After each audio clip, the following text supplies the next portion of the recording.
Set your goal so big that you have to grow to achieve it. When you set a goal, you're setting a direction for yourself. And setting a direction can change the course of your life. It depends on the goal that you set. In my 50s, I wrote a goal on my flipchart one day that I wanted to have a positive impact on the lives of at least 1 million people in my lifetime. And I had absolutely no idea what that goal meant, what it really meant, nor how it was going to unfold the day that I wrote it. Then many years ago, I found an anonymous quote online that said, "Set a goal so big that you can't achieve it until you grow into the person who can." Okay. So I had set a goal so big that I couldn't even imagine how I could achieve it. However, the quote said that I needed to grow into the person who could. So at that time, I had no idea what that meant. Grow into who and how. And looking back, I can see that the combination of the goal that I wrote and the quote that I found were the stimulus for me to grow into who I have become and who I am being, which is allowing me to fulfill my goal. As Steve Jobs said, we can only connect the dots looking backwards, not forwards. Earlier versions of me in the 1980s could only imagine being someone's assistant, not a visionary, not a person determined to change how adult ADHD and other mental health issues are viewed and addressed.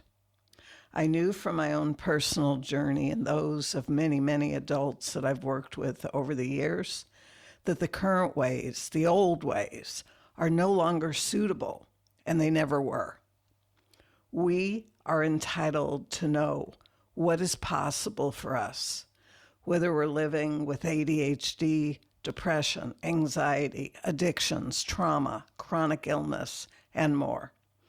Because underlying all of these underdeveloped executive function skills, that's a real issue, a real core issue, the underdevelopment of our executive function skills, no matter what caused it to go that way.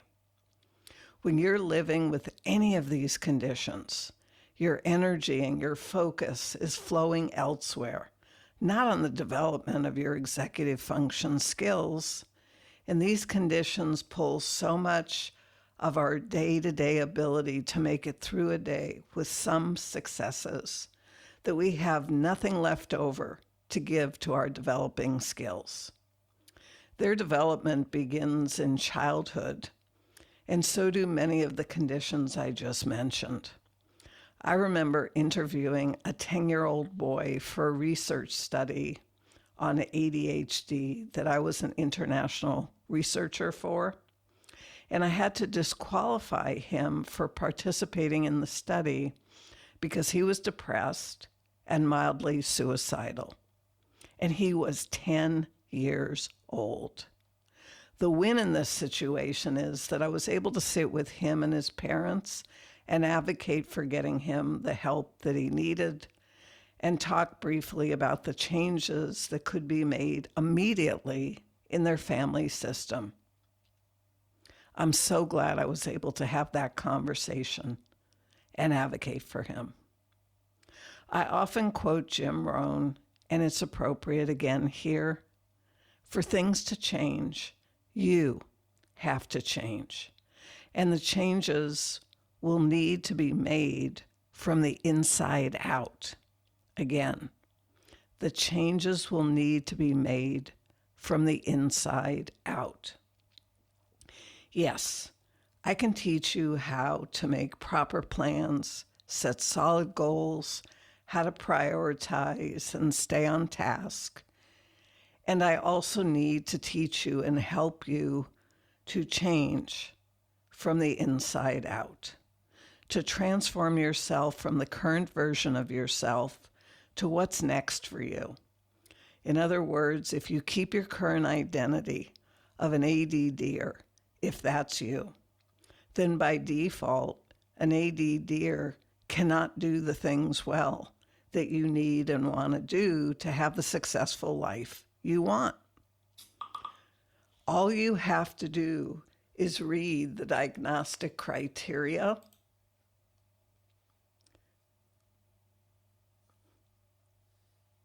In other words, if you keep your current identity of an ADHD,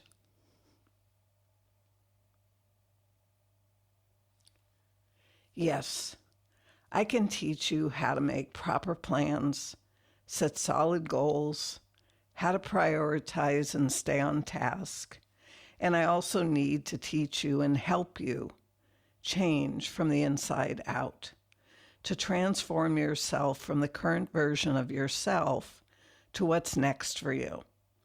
In other words, if you keep your current identity of an ADDer, if that's you, then by default, an ADDer cannot do things well that you need and you want to do to have the successful life you want. All you have to do is read the diagnostic criteria for ADHD to see the impossibility of this approach.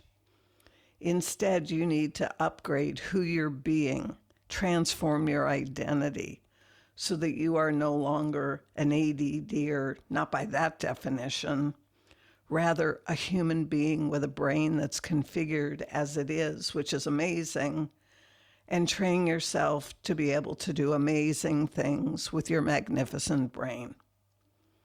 Certainly, through much of my life, I would set goals or say things that I wanted to be different, but I never considered how I would need to change and who I would need to be or become for those changes to actually happen, because the changes can't happen within the old me. If they could have, they would have. Instead, the changes belong to the new me. They belong to the me that did change. And in the new me that changed, all kinds of things can become a part of my life and change for me, but not with the old me.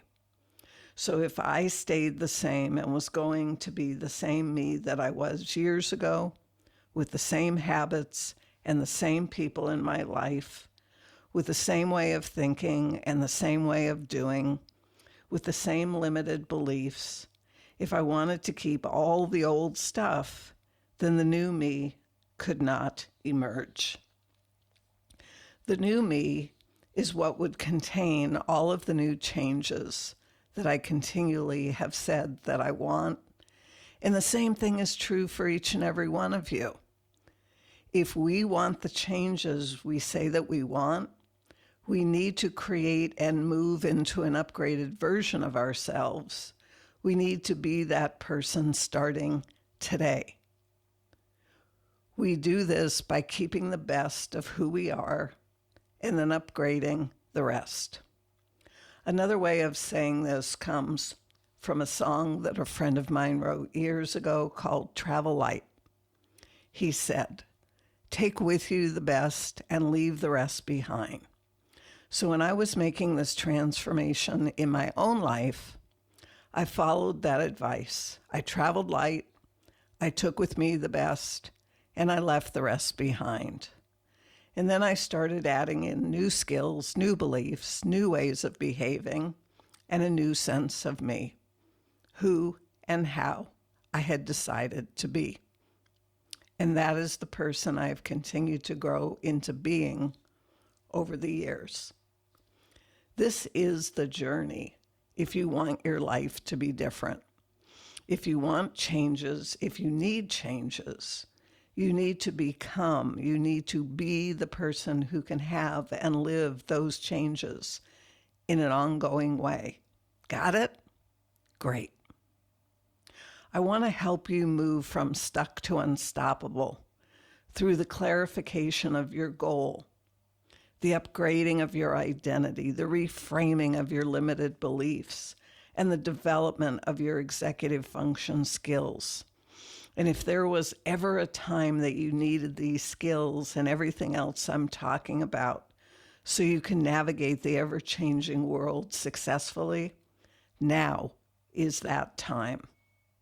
If you aren't yet a member of my Facebook group, Living Beyond ADHD, I highly recommend that you get over there and ask to join.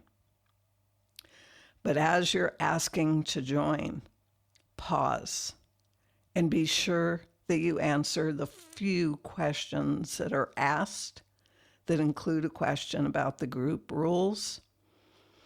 Because to be approved into the group, you need to answer the questions. We have rules so that the group is a safe space, free of judgment, and a place where you can show up and interact with like-minded adults. You can laugh a little, learn a little, and most of all, be connected to a positive energy community. I also go live in that group once a month now and answer questions posed by group members. So if you have questions, it's definitely worth joining us. You can start to develop your executive function skills there.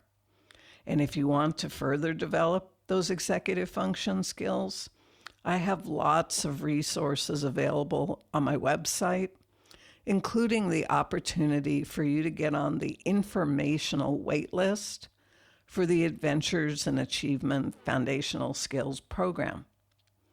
There is a wonderful email sequence that's going out now to everyone that's on the wait list with information about executive function skills and ways that you can start to develop yours. So recapping, join the Facebook group for community and learning. In order to do that, please answer the questions you're asked when you request to join. And then visit my website to get on the educational wait list to learn even more about your executive function skill development and upcoming opportunities.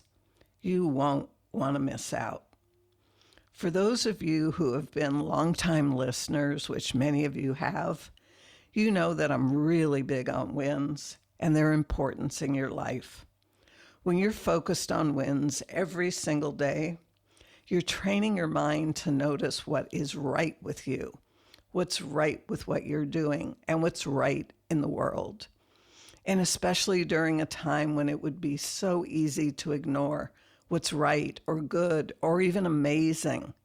This is exactly what we need to be focusing on to keep the level of positives within each of us high so that it can offset the high level of negatives that we are bombarded with every single day.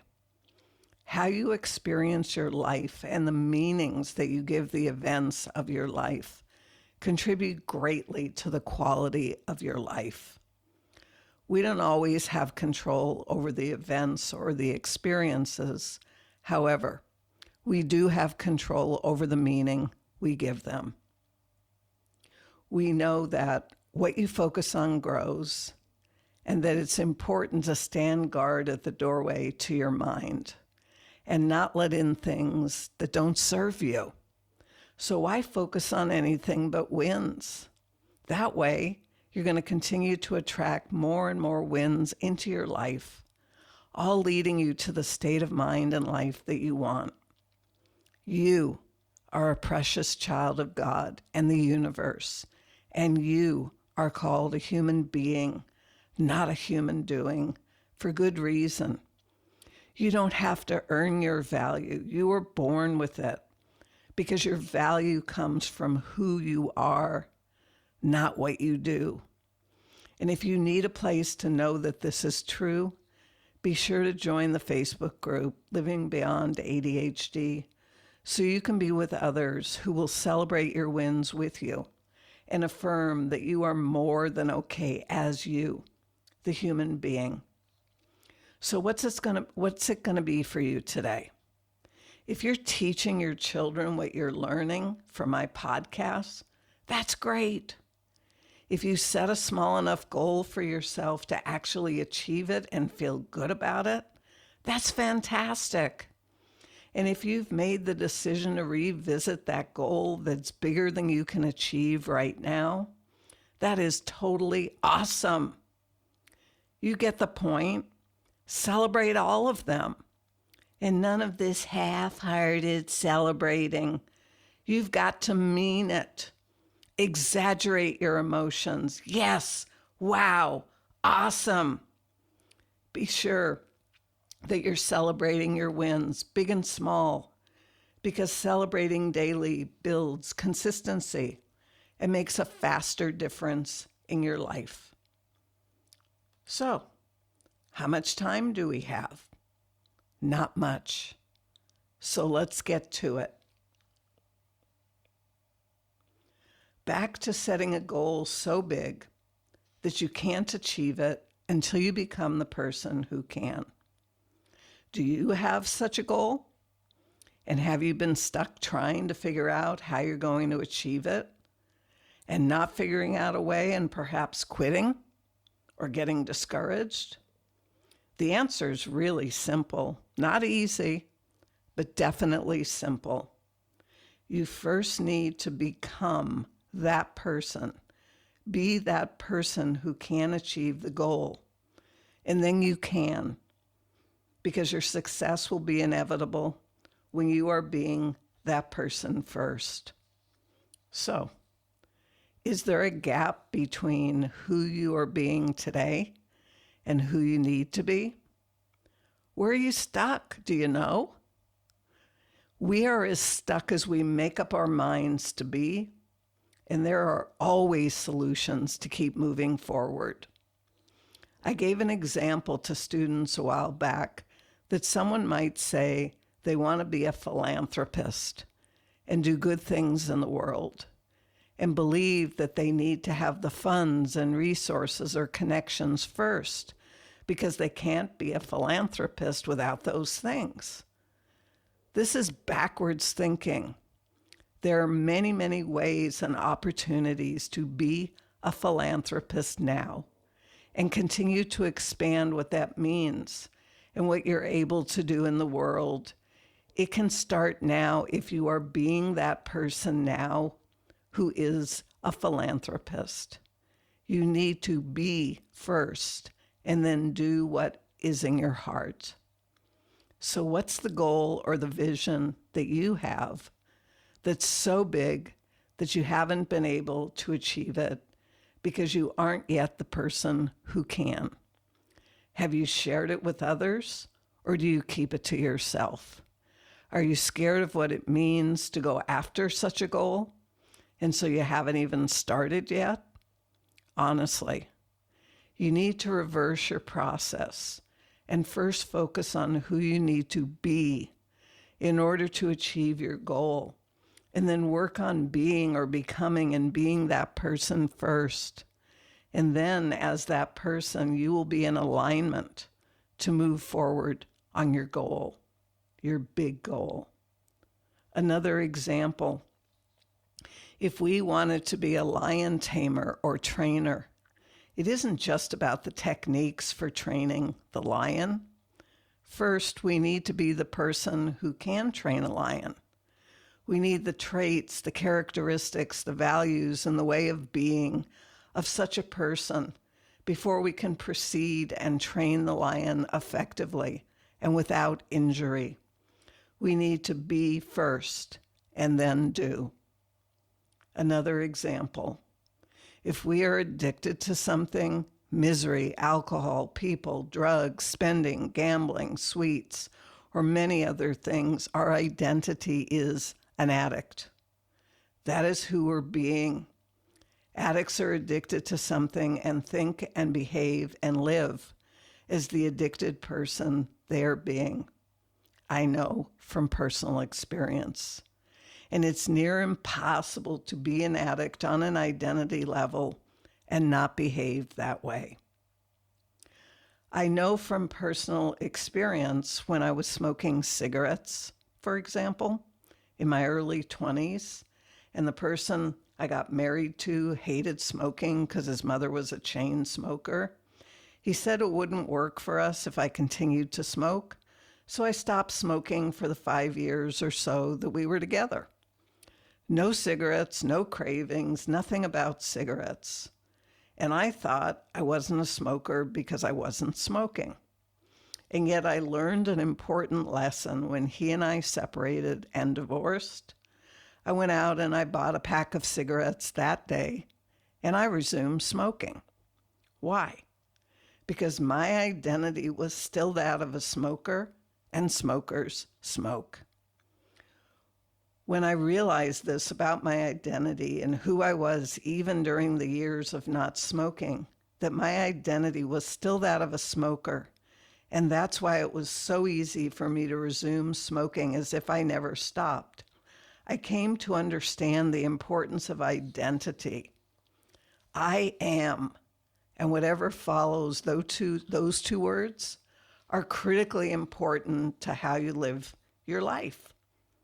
Another example, if we wanted to change a career or a job, we may know the duties and feel that we can either learn them or already know them. However, if we aren't already the person, being the person with the qualities of such a person to be the solution to the open position, then we're missing out on what comes first. Because we need to be the solution to that job or career or whatever we want to have or be done in the world. Be comes before do or have. Is this making sense to you now? I hope so. Taking another step, be is an identity. Years ago, I took on the identity to be an athlete in training. My identity statement was, I am an athlete in training. And I knew exactly what my life would be when I made that statement. I already knew when I would be sleeping, eating, training, and how my days would be spent for the most part, because it's a package deal. Who we are being, our identity, contains beliefs, behaviors, capabilities, ways of viewing the world, and more. It's so important to be clear on who and what we claim as our identity statement because everything flows from there. So let's take a look at 4 identity statements and how they can limit or empower you and executive function skills you need well developed to successfully be the person in that life. 4 statements. I am a writer. I am an actor or actress. I am a visionary. I am an ADDer. The statement, I am a writer, means that I write. I am an actor or actress means that I act. I am a visionary means that I envision things that don't yet exist and I bring them to life with the help of others. The first thing to understand about these statements is that there is so much more to them than the literal statement I made. When I am a writer, who am I being? How am I thinking, behaving, feeling, interacting with people? What decisions am I making and how am I making them? Your identity contains your beliefs, behaviors, values, and more. And these first 3 examples are the empowering ones. So what about the identity statement, I am an ADDer? An ADDer believes, behaves, values, thinks, and more as the characteristics and the diagnostic criteria of someone said to have ADHD, especially from the diagnostic manual. And when we learn how to be and do things that most ADDers don't do, are we still an ADDer? Not as an identity, because we would be incongruent and in conflict with ourselves. We can have the same brain, but trained to provide us with outcomes that an untrained brain can't.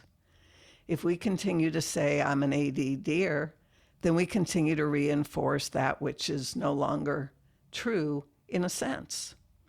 ADHD is no longer our identity, and our life isn't built around it. Rather, we decide what the life is that we want for ourselves, and we create it because we've trained ourselves to be who we need to be to create that life.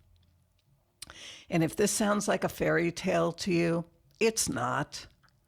My students are transforming their lives every single day and shaping them into what they most want for themselves.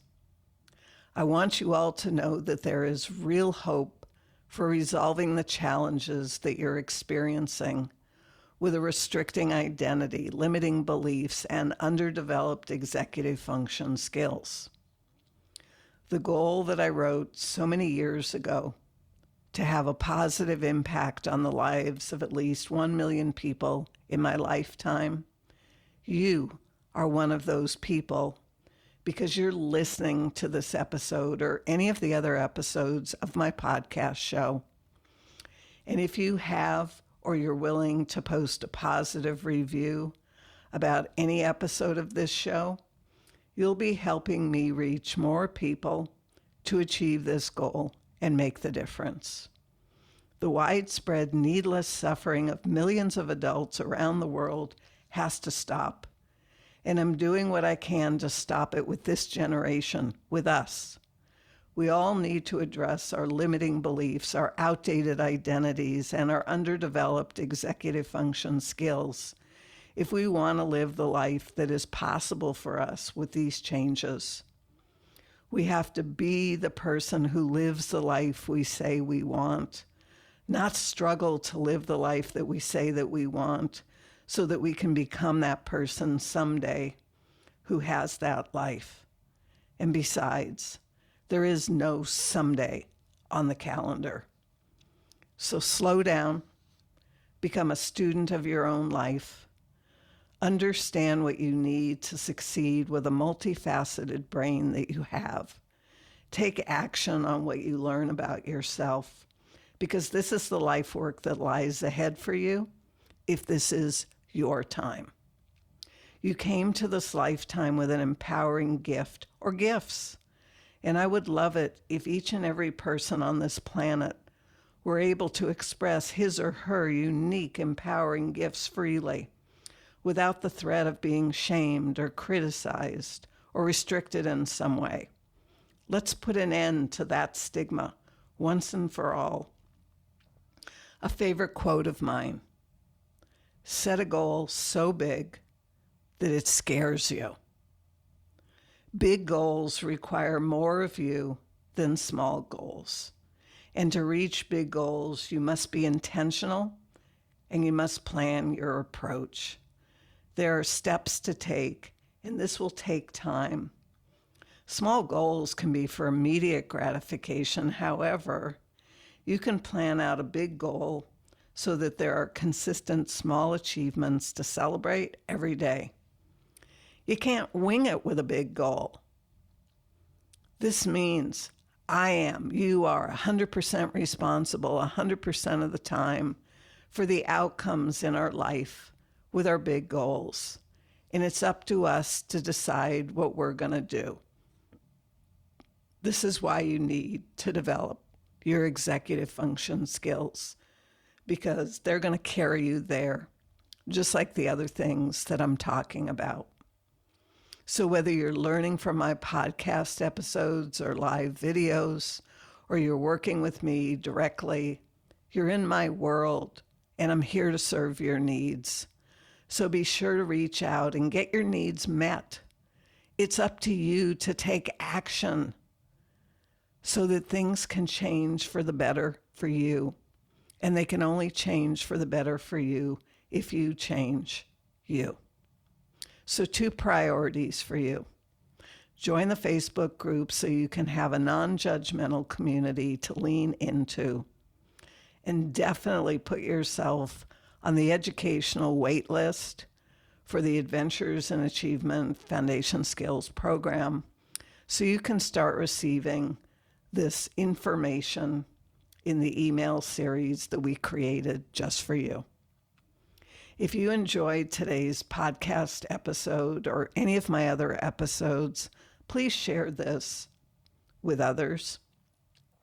I would also be grateful if you take a few moments and rate the show and write a positive or an inspiring review on iTunes so that I know that I'm meeting your needs and that others can learn about this show. It means a lot to me to know that your life is getting a little bit better every time we get together in an episode. So be sure to check out the show notes for the many opportunities available to you, as well as ways that we can work together and stop your needless suffering.